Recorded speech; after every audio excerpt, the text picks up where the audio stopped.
anything that has to do with teamwork, chemistry,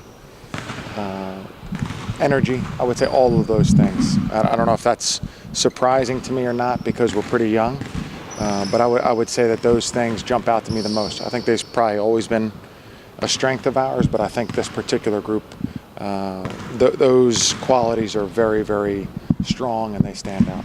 Everybody knows that you got to replace TJ, you got to replace Chandra, everybody knows that Nick and DeMonte are two big expectations. Yeah. But in a college program, you need progression from other guys, like particularly Kwan this year. Does he need to progress to where he's not a role player, he's a significant player? Yeah, absolutely. I think probably Kwan's development and Kwan's how he plays this year is a really, really good sign for us. And so I think Kwan's really been a very, very good player and at times a great player. I think when there's more responsibility on you and on Kwan, he'll have to step up that much more. You have to be more consistent, more of a leader, more responsible. I think he'll do a very good job in that department. So what we've seen over here over the last 2 years, but also in the last 4 or 5 months, he's had a great off season, and I think he has genuine respect from all the players, so it's easy for him to be a leader, and he has a chance to have a very good season and a great career. Not everybody can accept that mantle of being a primary guy. Do you think he's usually one of them? I do. I think Kwan's pretty soft-spoken and very polite, but he's extremely competitive. He is someone who I think because of his athletic ability is able to make tremendous plays and plays that really fire up a team. But I think his overall mentality is to be a great player and to be a leader. He is unquestionably one of the leaders of the team. Coach, I know they're just sophomores, but you mentioned losing Sean, losing TJ. How do the roles change for Buck and Nick?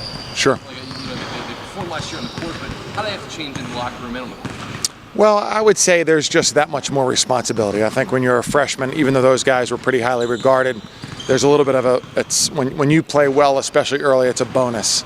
And I think when you become a sophomore and one of the main guys on the team, there are expectations, which can be a little bit of a burden. So, but I really feel like those guys, they want to get to the point where it's a burden. They want to get to the point where they have the most responsibility. And they've done well and handled themselves very, very well. And, nothing would make me think other than I thought last year that they're going to have great careers. They're just, they're two guys who really care. They love basketball.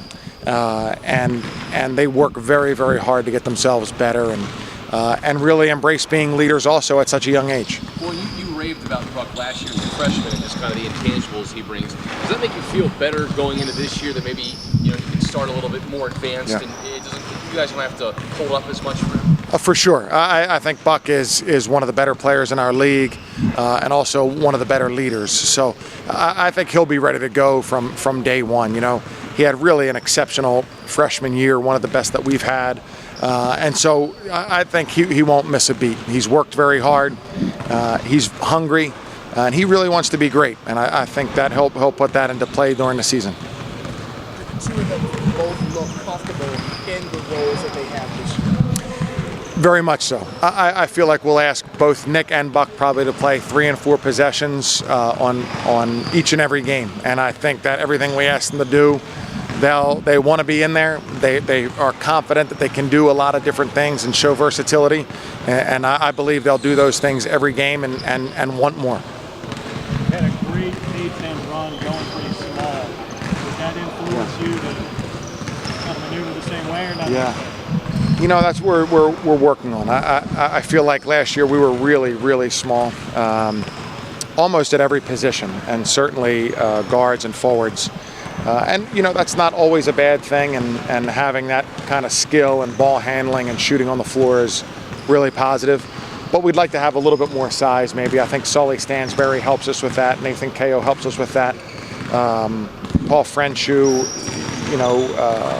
Jordan Madrid-Andrews. So I feel like I think that's an option for us, and I think we'll have small lineups on the floor. But I think last year we were almost exclusively a small team. I'd like to be able to be a little bit bigger at times. You mentioned the size. I got to mention about Grant. Where does he fit Yeah. into the equation, especially offensively? Yeah. Grant has been our MVP of the spring and summer, our off season. He was really terrific and has been terrific since we've gotten back. You know, he's a very focused and professional type kid in terms of how he goes about his business, and he has a great amount of ability, but also a really tremendous work ethic. And when you combine those two with his size, I think he's going to be great. I mean, he really had a tremendous offseason. Coach, is everybody healthy so far? You appreciate that? Yes. If you were picked in the middle of the pack in the A-10, which appears going to be the case, what would your reaction be? It would be the same as no matter where we were picked. I couldn't care less. No big deal. If you're going to be picked in the middle of the pack in the A-10 until you end up going to win the A-10, and maybe the next year you're going to Yeah. Even then. I don't think so. When you think about all of the things that TJ did, in particular scoring, passing, rebounding, what has this group got to do to sort of fill those gaps? Well, I would say, you know, one thing is, you know, in watching some of our tapes from last year, you know, you have your player who's best at ball handling and passing is your center, where, you know, that's where most teams are the weakest. So that's really, you know, so Grant is very skilled, and Paul and Jordan, these guys are skilled, but, you know, TJ was exceptional.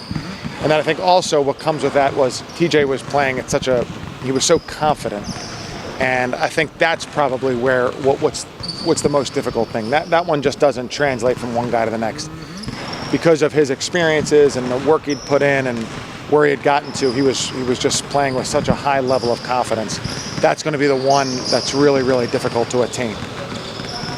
You have a young team, but not necessarily an inexperienced team. You see it that way too? You've got some young guys that play.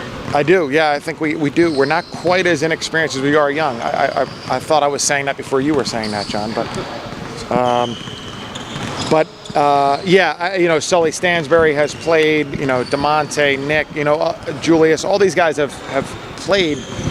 Grant even, obviously, even though this is a very unique situation, has played and is a year older. So I hope that, you know, the youth will serve its purpose and the inexperience won't show its head. Have you determined the first five yet?